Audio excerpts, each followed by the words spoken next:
Welcome to Shovelware Diggers.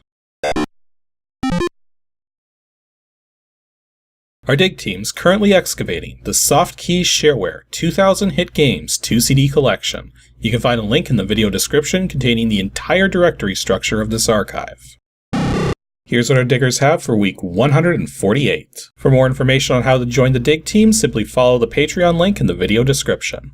Now without further ado, let's get started. First up, Felicia Gladson has dug up DOSGAMES /arcade/fox_1.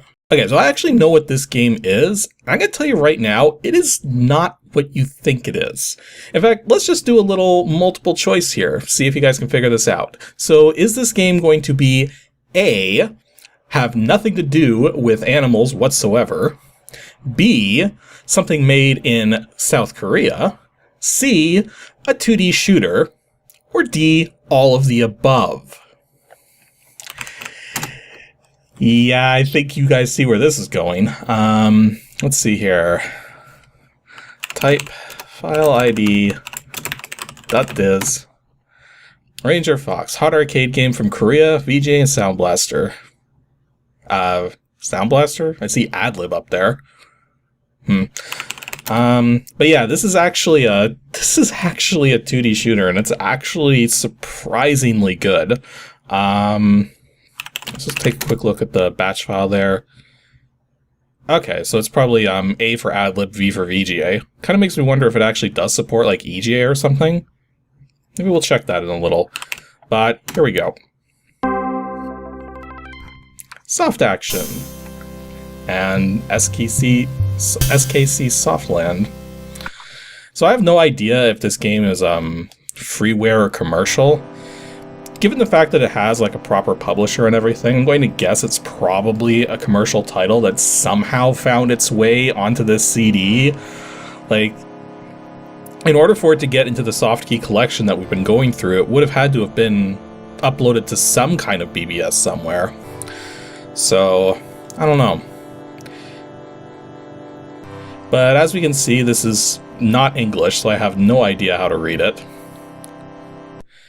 Funny thing is that it almost doesn't look like the Korean language to me either, but it probably is, just stylized in a way that makes it seem like it's different to me, just because of the fact that I don't speak Korean.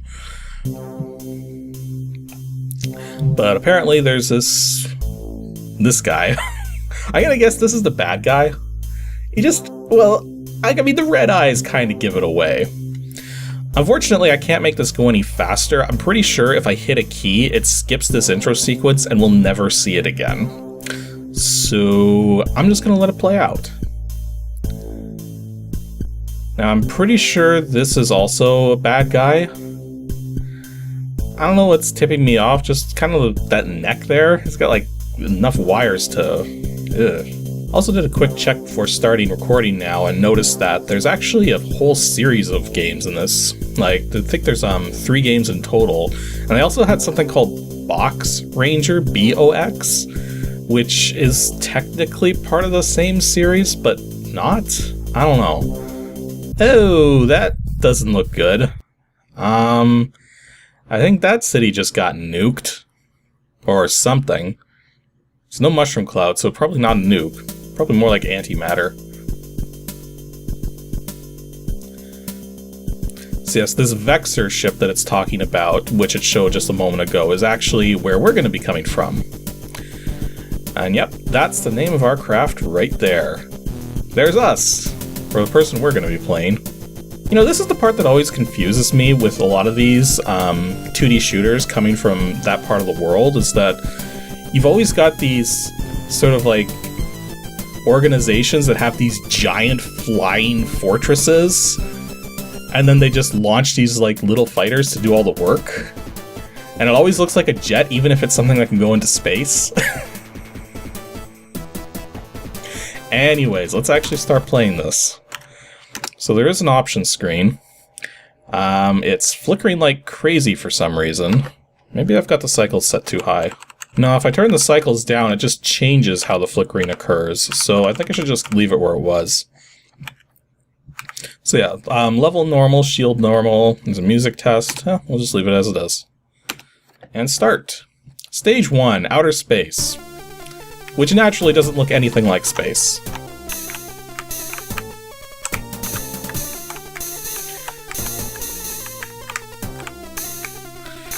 I also like that the sound effects are working properly. I think the last time I tried playing this, I couldn't get the ad-lib sounds working, so it was ad-lib music, but PC speaker sounds.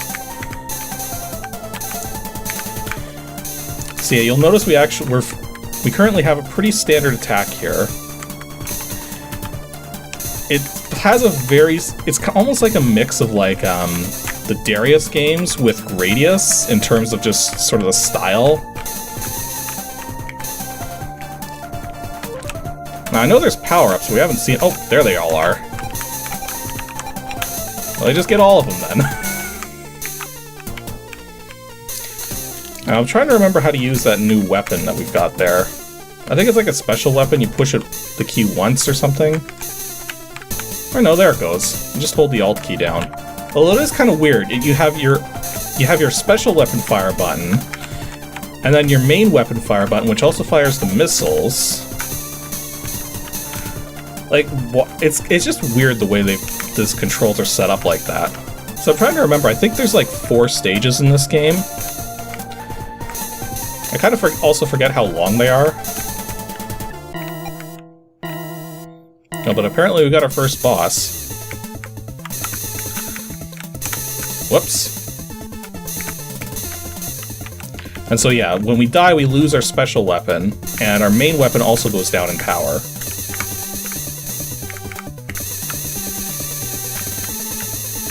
Although all things considered, that wasn't that bad of a first boss.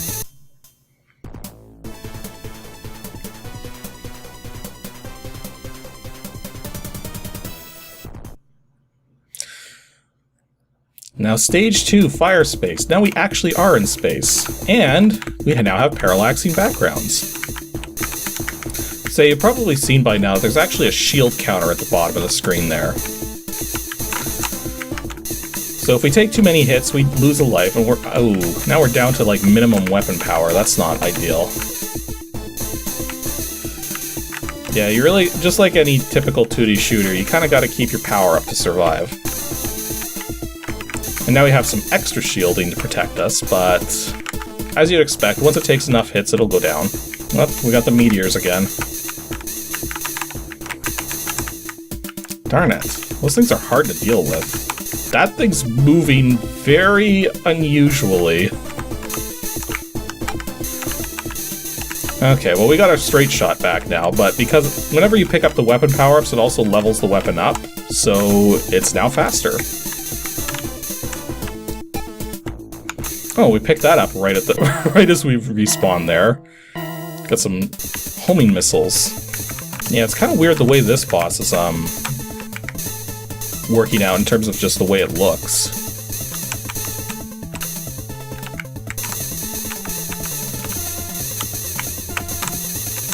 There it goes.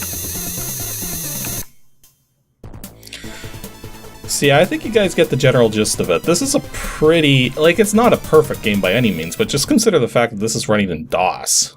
And I think this came out in '92 is the date. So this isn't that bad for '92, that's for sure.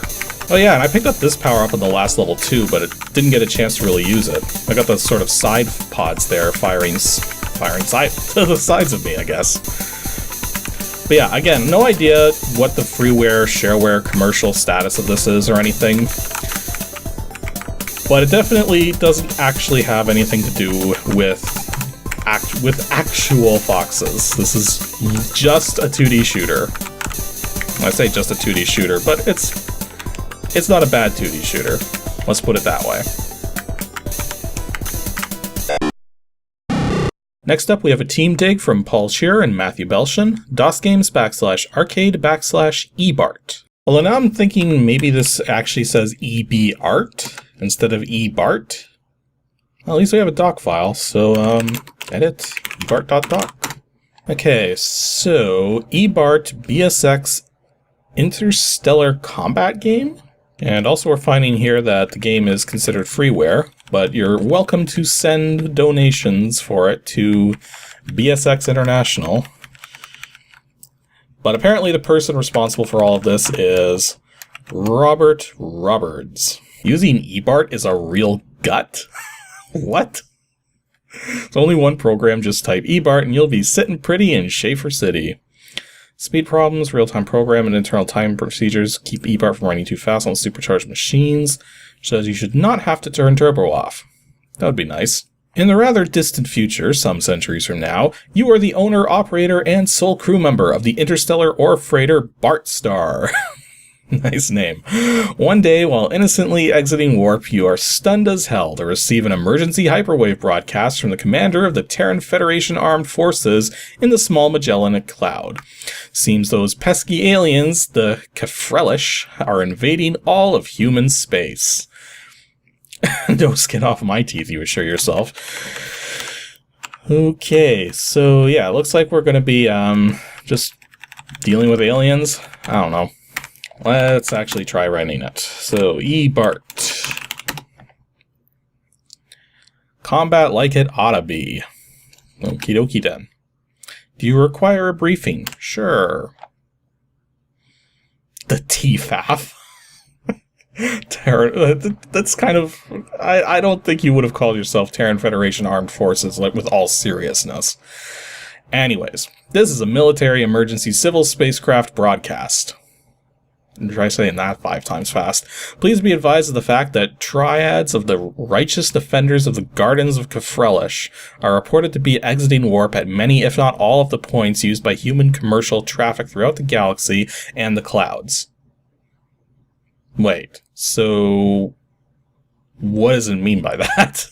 In accordance with the Military Emergency Civil Spacecraft Deployment Act of 2271, this craft has had its warp system computer reprogrammed with the coordinates of those points known to have been invaded. Well, wait a minute. You're telling me that all of the spacecraft here have been programmed in such a way that if there's an alien invasion, it forces you to go fight it? What? That would be like if there was like some kind of insurgency in like some kind of country somewhere that a bunch of guns would rain from the heavens and suddenly every civilian would be armed. Like, you don't do that. Anyways, you must work your way across the small cloud the best you can. Keep in mind that the automated fuel tankers at the gate points are vulnerable to the Kefrelish lasers, just as you are. Also, your computer's been reprogrammed to divert current from the anti-hydrogen containment field to the comm laser, so watch it. The laser will overheat easily as well.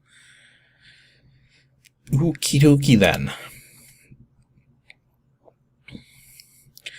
So here's our controls. Left arrow, laser left 1 degree, control left arrow for 10 degree changes.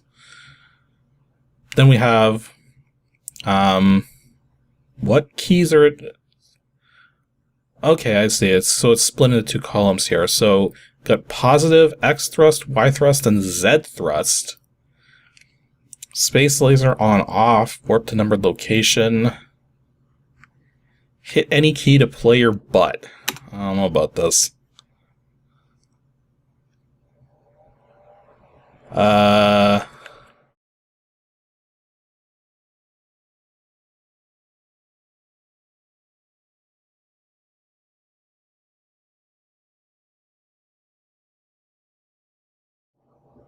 What?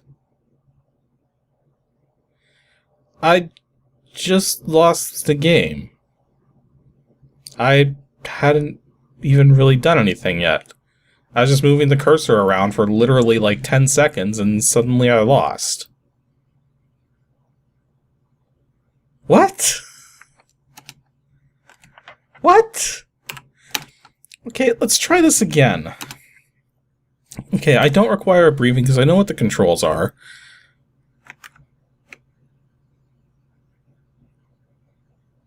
Okay, that was in real time. As you guys saw, and a reminder that I have the cycles turned down because of the age of this game, I literally died in like half a second. What? Okay, maybe we won't die immediately if we give it a 3rd attempt, but...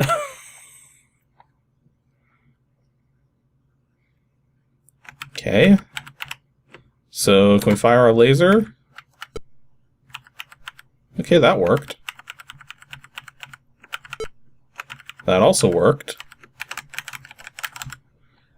And now we just died. What is going on here? Okay, we warped to a different system.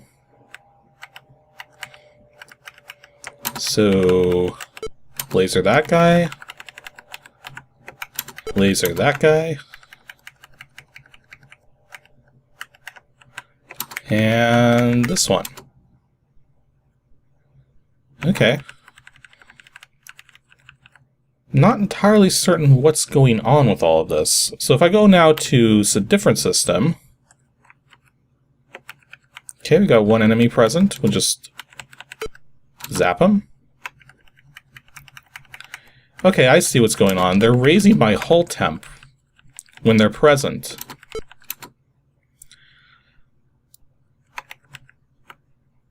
But I've also lost some anti-hydrogen somehow. Not sure what's up with that. Like, there's thrusters as well? But I'm not entirely certain what's up with those. So yeah, this just seems to be a game where you have to warp to different systems. Warping is what's using up my anti-hydrogen from the looks of it.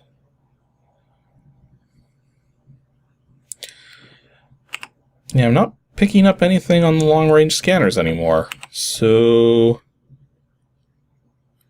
Oh, and while I'm in System 5, I also have access to System 6. Oh, here we go. And my hull temperature is going way up. And now it's not. Yeah, I think when I was using my thrusters, I gave myself a bit of speed, and now I just move past everything. So yeah, I can't say this is exactly that groundbreaking a game, especially given the fact that you can literally lose in like half a second.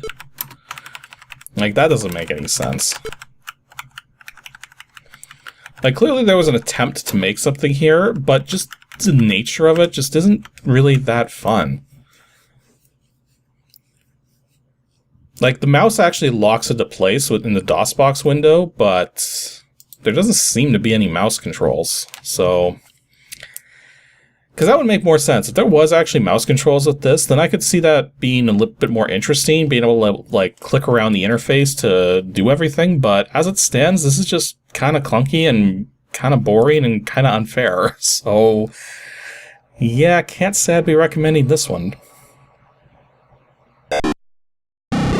And our last dig for today comes from Jonathan Gosselin, DOSGAMES /PD1 /ZIGSAW. I'm gonna guess some kind of jigsaw puzzle program, just from the name of it. I got a doc file, zs.bat. Let's actually quickly type that. zs.bat. And all it does is run the executable. Okay, so now let's edit the zigsaw.doc file. Demonstration program, ZIGSAW by Kenneth Gilbert from Dayton, Ohio. ZIGSAW was developed on a Zenith Z100 computer with UCI's EasyPC board enhancement kit. ZIGSAW's design has many possibilities for educational development, entertaining puzzle games, and electronic circuit designing. Interesting. I wouldn't expect a jigsaw puzzle game to have anything to do with electronic circuit designing. This might be a little more interesting than expected. ZIGSAW is provided for demonstration to allow the user group members a hands-on challenge of a computerized jigsaw puzzle. Enjoy your chance at solving the pirate puzzle, and all comments, pro or con, will be accepted. Continue to mature through user support. And to receive a full copy of the program with other puzzle files costs $30 in 1988. So this had better be like one of the best programs ever. Okay, so ZIGSAW. Oh, that's in the that's in 640 by 200 CGA mode. So it looks very squished for me at the moment. But again, whenever this happens, I'll expand it properly for people watching the video. So we'll do beginner, insert data disk into drive letter while we're on C prompt. So also save disk, enter skill level to challenge, beginner. Enter puzzle name to load. That would be pirate.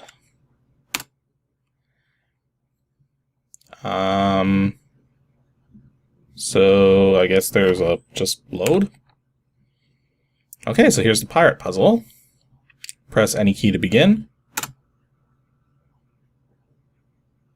And now what?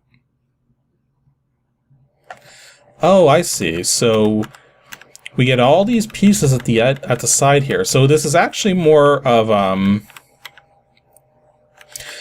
yeah. So this is more of a traditional style, because typically with these kinds of puzzle games on PC, what ends up happening is, because it's not like in real life where you can just put pieces aside and leave them outside of the main image, because the screen is essentially taking up the entire image space, you don't usually have these kinds of programs that have like all the pieces like scattered around and then moving them into place.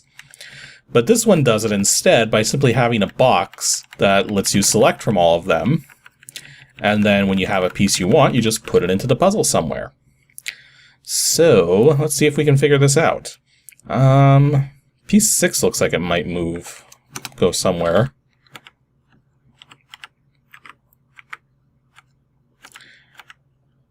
I think it goes right there. How do I put it down? Home? That's kind of awkward. Maybe I can use numeric keypad. Okay, yeah, using the numeric keypad works way better. Okay, so yeah, they don't look like they're in order, which is good. Otherwise, that probably would make this a little too easy. Also, I kind of completely forget what the image actually looks like. I know it's pirates, but I kind of forget like just the general look of it. This piece looks like it might be important. Yeah, it looks like it goes right there. So, home. So the home key on the numeric keypad is the upper left corner. And it's actually telling me at the side there that I've got 2% of it correct. So it's definitely...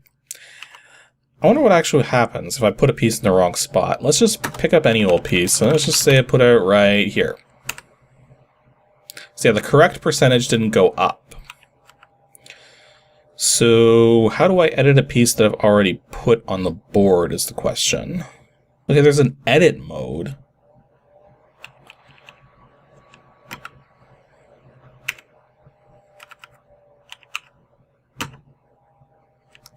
So I guess this is what allows you to move pieces around if they're already down. I'm guessing if I hit delete, removes it from the board. And then if I exit the edit mode, which I do the home key again. Okay, so edit mode this is weird. This is very overcomplicated. You either have a placement mode, which is what you're in by default, where you go through the pieces in the box up there and put them down. And then when they're on the board, if you want to move them around, you have to go into an edit mode to actually change where everything is on the board, or to pick pieces up and put them back into your inventory here. It's kind of awkward. And here's another thing that's kind of throwing me off. If you pick a piece up and you try to put it around the board, but you realize that you don't really know where to put it, you can't just put it back in your inventory or anything.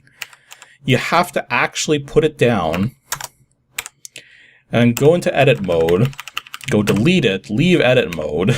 It's a lot of keys if you want to just avoid doing that. Yeah, I'm getting there, but this is going to take forever because there's a lot of pieces to go through, and you can't just see all of the pieces all at the same time. You have to, scrolling through them like that, it makes it very difficult to just sort of get a beat on everything. It's not like when you're working with an actual jigsaw puzzle and you can actually see all of the pieces you have all at once. Here, because you can only see one of your pieces at a time, it really slows everything down. So yeah, that was ZIGSAW. It's not a bad game. It's not a bad jigsaw puzzle program.